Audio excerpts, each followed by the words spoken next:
Hello everybody, welcome back to the channel, and we're back with another NBA Nightly Recap. Now, I was gone on vacation for the last couple of days. You have not seen the video, except for I made one today, about Lloyd Pierce getting fired from the Atlanta Hawks.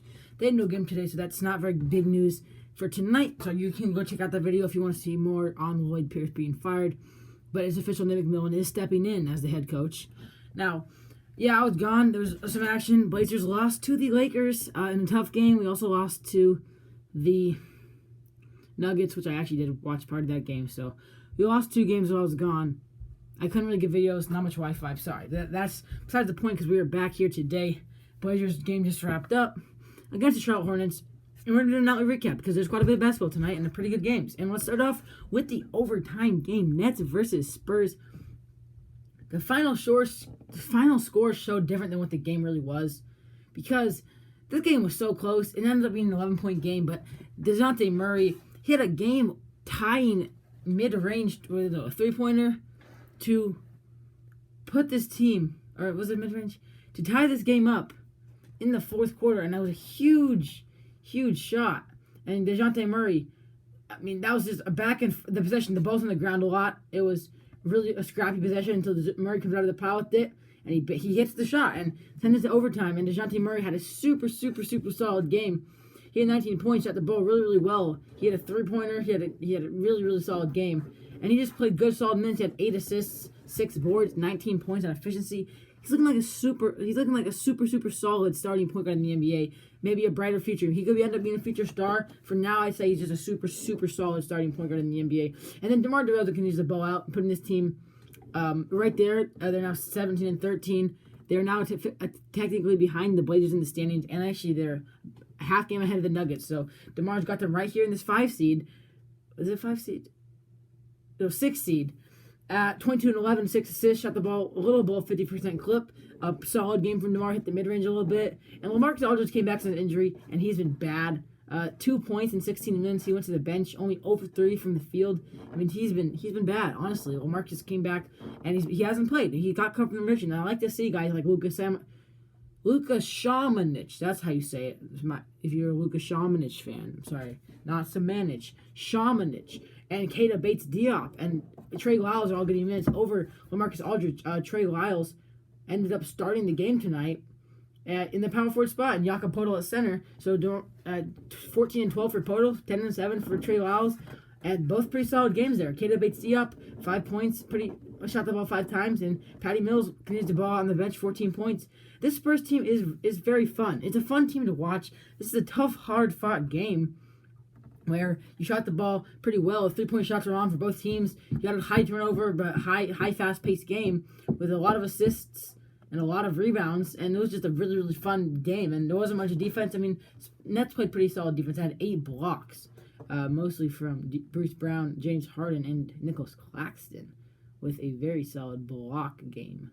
And no, never mind, DeAndre Jordan. I was looking at steals. DeAndre Jordan with a 3-block game, really solid there, and as well as Nicholas Claxton with a 3-block game. And for the Nets, you have no Kevin Durant. Andre Roberson's getting minutes for this team, which is very, very interesting. But I'd actually like to see Roberson maybe getting a bounce back on this Nets team after the Thunder cut him a little bit ago. But Harden dropped 30, 14, and 15. I'm not sure what he made history on tonight, but he made some sort of history. Probably I don't even know what it was, but he made some sort of history. He had a crazy game. 30, 14, 15, 2 steals on 50% from the field, 3% from 3, which is around 40%, 34 from free throw line, plus 16 plus minus, the highest out of any point in the entire game by far. That's how much he did tonight. This man was absolutely insane. He's playing like an MVP level player. Honestly, you could argue he's in the conversation with Jokic, with Embiid, with Dame, with LeBron. He's right there because he's helping this team win games. He's putting up triple doubles nearly every single night. He's here while LeBron, Jokic, and Embiid and Dame are here. Like he's climbing up the ladder very, very slowly, but he's coming up there because he's averaging triple double nearly in these last 20 games. And Kevin Durant, I saw people say he's going to ruin the chemistry. No, he's not. He'll help the chemistry. Kyrie dropped 27, shot the ball pretty poorly, but he still had a solid game. Joe Harris struggled a lot, won 9 points, and they still won. Bruce Brown's been an absolute beast on the bench, 23 more points. He actually started the game tonight because no Jeff Green. And then Tyler Johnson, Nicholas Claxton, Andre Roberson all had to play a little bit. Roberson didn't make a shot. It's okay. Claxton had 17, 3, and 3 blocks. Nicholas Claxton playing like an actual backup power forward. You love to see it. Tyler Johnson, 3 points, 4 4 rebounds, and 1 for from the field. But Elijah Shamet, Click Productions had a pretty solid game, 7 points there.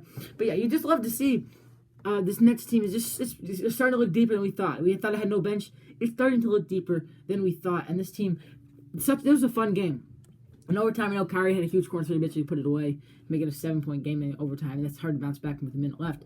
And they pulled away in overtime. They outscored them by 11 points in OT, 16-15 or 16-5. But overall, this was a super fun game, super fun game to watch.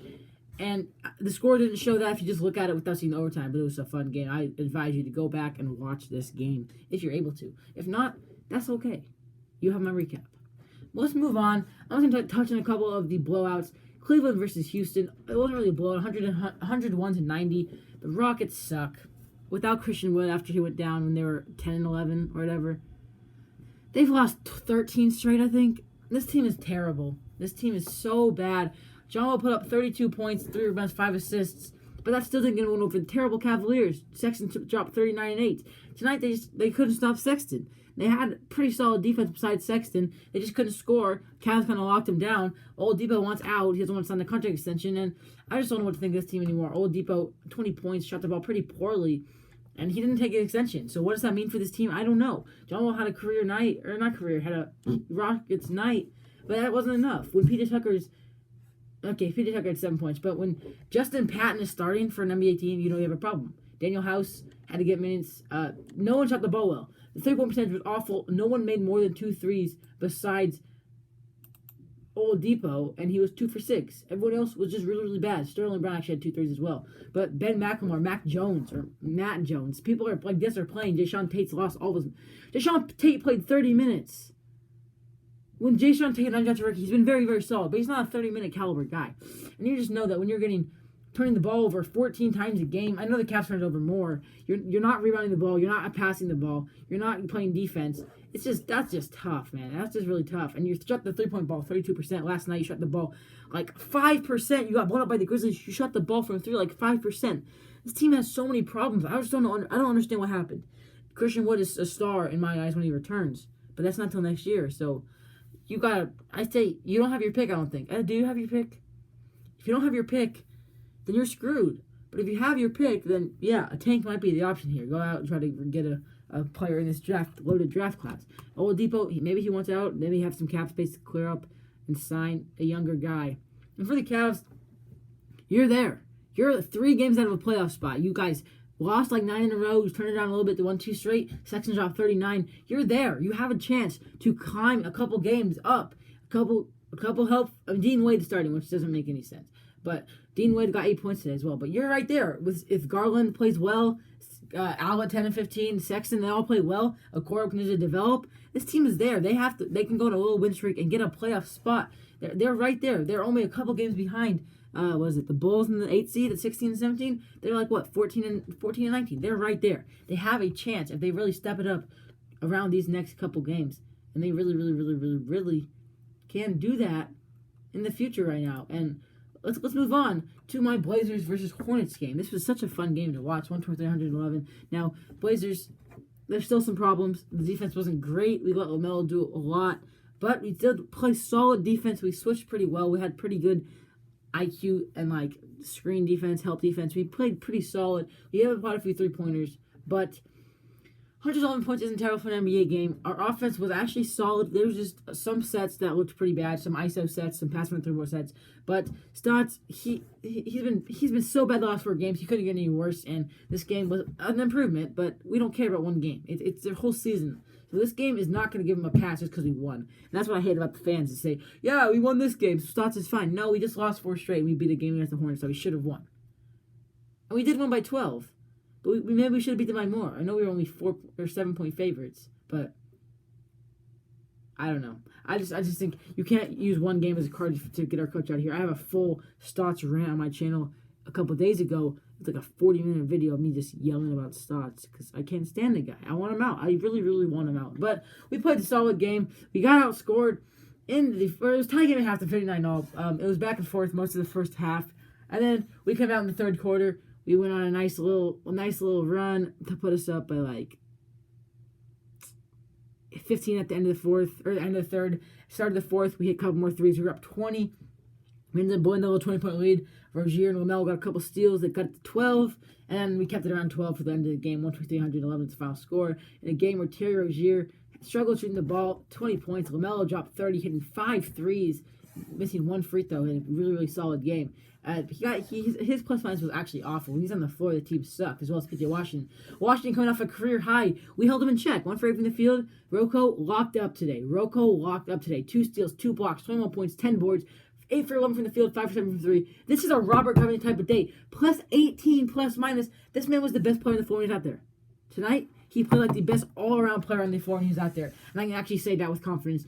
He locked up anyone he had to guard. He got to the steals. He got the blocks. He hit the shots. This is a Robert Covington type of game. We love to see Rocco have a game like this. It's just so great to see. Dame, 23 and 10. Another triple-double or double-double. 4 rebounds, 3 steals. He shot the ball okay. 8 for 21. Not too efficiency. 6 threes on 15 shots. That's fine. That's okay. Like, 40, 35%. And Gary Trent, 17 points on pretty efficient. He played smarter basketball than normal than we're used to seeing. And, and then Melo in the second and fourth quarter, 29 points, his career high. That's what Melo does. 10 for 19 from the field, 6 for 10 from 3. Melo, I filled up the stat sheet. 5 steals. He was in the passing lanes. He was catching everything. He stole this ball like he was on the Knicks or the Nuggets when he had a little bit of defense in him. He actually had such a good game. It was so fun to watch Melo play basketball tonight. 2 blocks as well on 3 assists and 2 boards. 29 points, season high for Carmelo Anthony. You love to see Melo absolutely ball out. Rodney Hood had 8 points. He just kind of took a playmaking role. Only 1 assist, but he passed the rock around pretty well. He had a big corner 3 on a pass from Melo. He had 2 threes, 2 for 3 from the field. Pretty efficiency night. He just came out there as a little bit of a nice little veteran point guard-ish-esque player, because Anthony Simons isn't really a point guard. He had no points tonight, and he had 5 assists, which is a solid point guard game. But I like Hood bringing the ball up more than I like Ant. And then Nasir Little has some massive dunks, 11 points, 2 boards, 2 assists, 4 from the field. Nasir Little had some huge throwdowns, looking like an offensive threat out there. He's looking like he can play offense against NBA players and be a spark plug on the bench. That's what he'll be an offensive player for this year and maybe next year if we can develop him a little bit more. DJ only had 1 3-point shot, but he only shot the ball twice, so that's not a problem. 2 blocks and a steal. He played solid all around defense. Ennis Canner with 11 and 11, a 5 for 7 from the field. Another super quiet night that he put up a double-double. That's what Ennis does. He puts up double-doubles. I'm not gonna sit here and be mad about this game. I'm not gonna rant because we lost, but I still just because I'm not ranting does not mean there's not problems. There is problems. Of course there's problems. Terry Stotts is a problem, no matter where he is. Unless we go on a 30-game win streak and make the NBA Finals, Terry Stotts is a problem because this team is as good as the Miami Heat team from last year. With CJ Nurk, this team is as good as the Heat team from last year. Honestly, I'm taking our fully healthy team with Eric Spoelstra over the Heat team with Eric Spoelstra. I'm Jimmy Bam, Tyler Hero, Jokic, or Dame, CJ, McCollum, same person, Dame, CJ, Nurkic, Covington's emerging. DJ is a solid piece who's on that team. Trent's playing like Tyler Hero. I mean, I'm honestly taking our team. Is that dumb to say? Probably, but that's my opinion. And I think we played better defense than normal. Malik Monk had 19 after having a huge game winner last night, and we won this game on a solid win. Cody and Caleb Martin, we held them in check. 8 and 9 for Caleb, or is that Cody? And 11 and 5 for Caleb, or for Cody. And yeah, pretty solid game for the Blazers. Love to see us actually win a game. Once in a while, we actually won a game. So that's pretty solid. Good news there. 4-game win streak is snapped. Let's just talk briefly about this. Was it? Yeah. Philadelphia versus Indiana. I did not watch this game. Philly, they dominated in the second quarter and the third quarter, and then Pacers tried to cut it. They end up only getting to 16. Embiid 24, 13, and 5. Spurs 15, 9, and 7. Sixers dominate. I mean, they're probably the second best team in the East overall. Record-wise, they're first, but I think the Nets are a better team.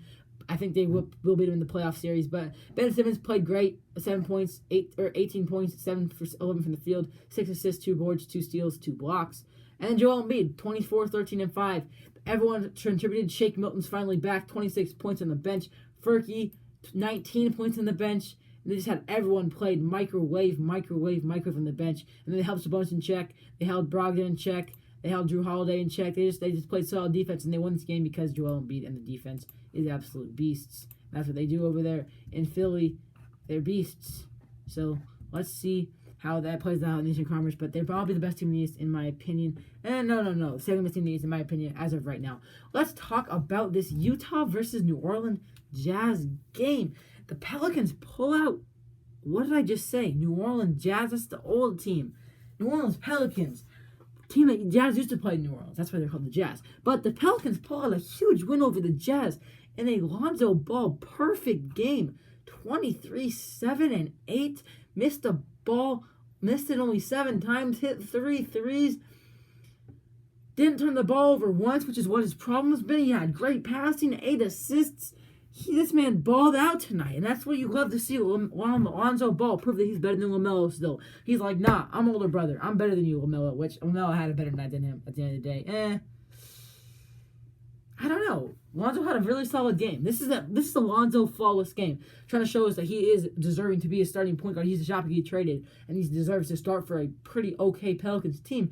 B.I. dropped 26, and Zion dropped 26 and 10.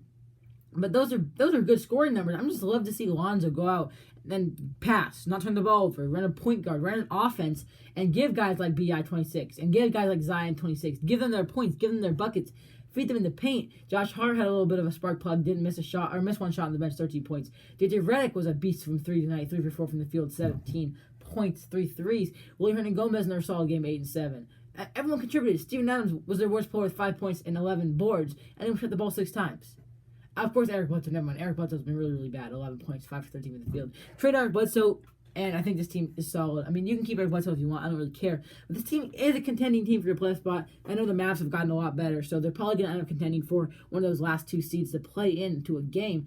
And for the Jazz, yeah, you're the best team in the league. Mitchell had a really, really struggling 3-point shooting night and overall shooting night. That was your only problem. I mean, that was your problem. If you're not hitting your 3 balls, you're not going to be great. But Bogdanovich filled it up. 31 points, 7 threes. He's been a sniper, as well as Conley had a couple threes, only 10 points. He struggled from the field as well. And Clarkson was okay, 20 points, 3 threes. 50% from the field. And Joe Ingles could not hit a shot, and neither could Favors. Favors had 2 points, or 4 points. And then Gorgeous Niang hit a couple threes on the bench. But when Gobert's your second leading, when Bogdanovich is your leading scorer, I mean, it's fine. But when Mitchell only has 21, not hitting a 3 ball, and yeah, Conley's struggling. Mitchell both under 40%. Like, it's a tough win. You got to be hitting your shots or you're tight. That's what you do. You hit your threes. They didn't really do that tonight. Gobert had a solid game, 29-5, 5 blocks, insane defensive night. I mean, this man's a monster on the glass. He's playing like he's the 3rd best center in the NBA. Honestly, I think I saw a video from the Mix channel. Is Cat the 5th best center in the NBA? Like hot sauce takes or whatever? I honestly might agree with him. I think, maybe not Bam, but I think Gobert might be better than Cat just this season. So, yeah, that's honestly not a bad take from my man, the Mix channel. Let's move on to the next game, Dallas and Orlando.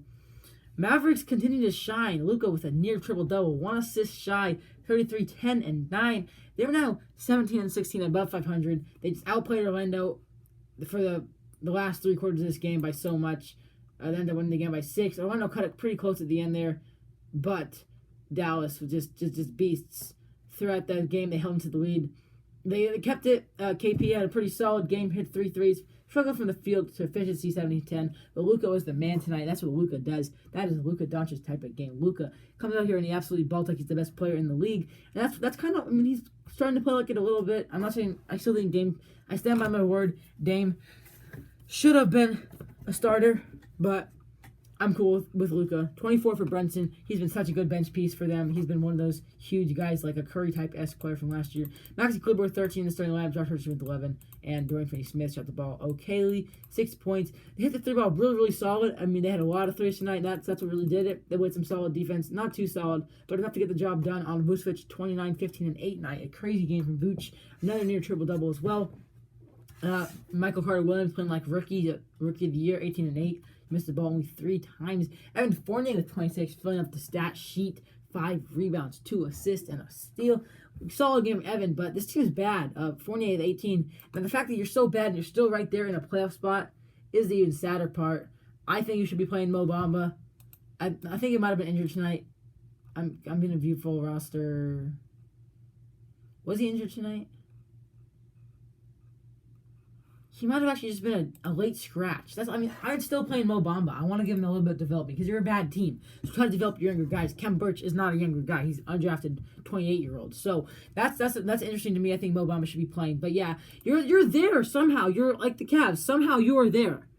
Honestly, but it's not going to happen. But you are. That's one of the teams I think is already I can count out. I don't think the Magic can make a playoff run unless Vucevic goes absolutely Jokic on the rest of the season, and he did that tonight.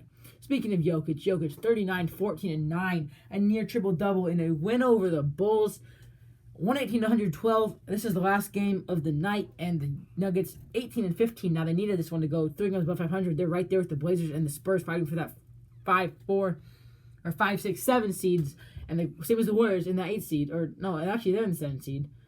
And Levine had 23, 9, and 5, but Jokic outshined everyone. He's playing like an MVP still. Jamal struggled to shoot the ball a lot, 24 points. I guess he was about 50%, so not too much. Michael Porter Jr. had a crazy game, 17 and 15, only missed 3 times, hit 2 threes. That's MPJ for you right there. That's what they wanted him to be this whole season, a rebounding beast and a scoring beast who doesn't miss.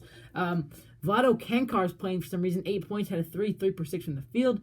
And you love to see Monte Morris. He had struggled quite a bit. He had a couple turnovers, but everyone on this team had a good plus minus except for Vlado Kankar. Somehow Vlado Kankar had a negative 16 when everyone else had good. Will Barton had a solid game. He under 50% of the field, but had 14.6 boards, 2 assists, 1 steal. Solid game from Will Barton. He's a really good point guard. And for the Bulls, Kobe White's efficiencies are just weird. Sometimes he's super, super good. Sometimes he's really bad. And tonight was one of those mediocre games where he had under 50% of the field. He had 20 and 10, but 10 rebounds. Not really assists that you want him to have. And rebounds is good for a point guard to have, but you want him to be a playmaker as well as a shooting. Patrick Williams continues to play great defense, 13 and 4 with a steal and a block. He's been a really good pick, honestly. That's looking like a great pick. Levine's playing like an all-star, of course. Garrett Temple shot the 3-ball okay tonight, or shot the ball okay tonight. Shot the 3-ball really, really poorly tonight. Wendell Carter did not shoot the ball very much at all. I'm not sure if he even started. Oh, he did start. He just did not shoot. He just wasn't there. He just didn't really do much. When Thaddeus Young is doubling your numbers, I'm sorry, but you just didn't show up tonight, Wendell. And Thaddeus Young tried to fill in that role, and they still did not do enough. They could not guard Nikola Jokic. Then Valentine was a sniper tonight with 13 points. And then Sadavansky, Luke Cornett, Arkin Diakono, 3 guys that should not be playing on an NBA roster, all got some time and got a little bit of points. But yeah, the Nuggets, they shot the 3-ball well. They shot 52% from the field, which is really solid. They out-rebounded them. They passed better. They played better defense, and they just won this game in a close one. And yeah, the Nuggets are looking like a better team now. They turned it around. And that'll be it for me. That's tonight. Really, really solid night. And it was just fun. We got a lot of games tomorrow. We got good games tomorrow. I think I don't know. I haven't really looked, but hopefully we got some national TV games tomorrow. Because tonight was a league pass night, you know what I'm saying? But yeah, that'll be it for me. Thank you guys for watching. I'll finally have a video back. It's a very long one, so make sure you stick around to the end if you want to, or not. That's fine. I'm on the road to 100 subs. So subscribe to the channel, please. Please subscribe to the channel. That'd be so awesome to get 100 subscribers because, that'd be epic. I've seen so many guys grow, like the mixed channel's now over 1K. I've seen Ben Talk Sports, he's up there at 600K. I mean, those guys are just those guys are like teenagers like me or even older than me, but yeah, they're small content creators, and they're growing. So I'm trying to grow the channel a little bit, get to 100 subscribers. That'd be a huge milestone. Thank you guys for watching. Subscribe if you're new, like the video. That'll be it for me. Game time.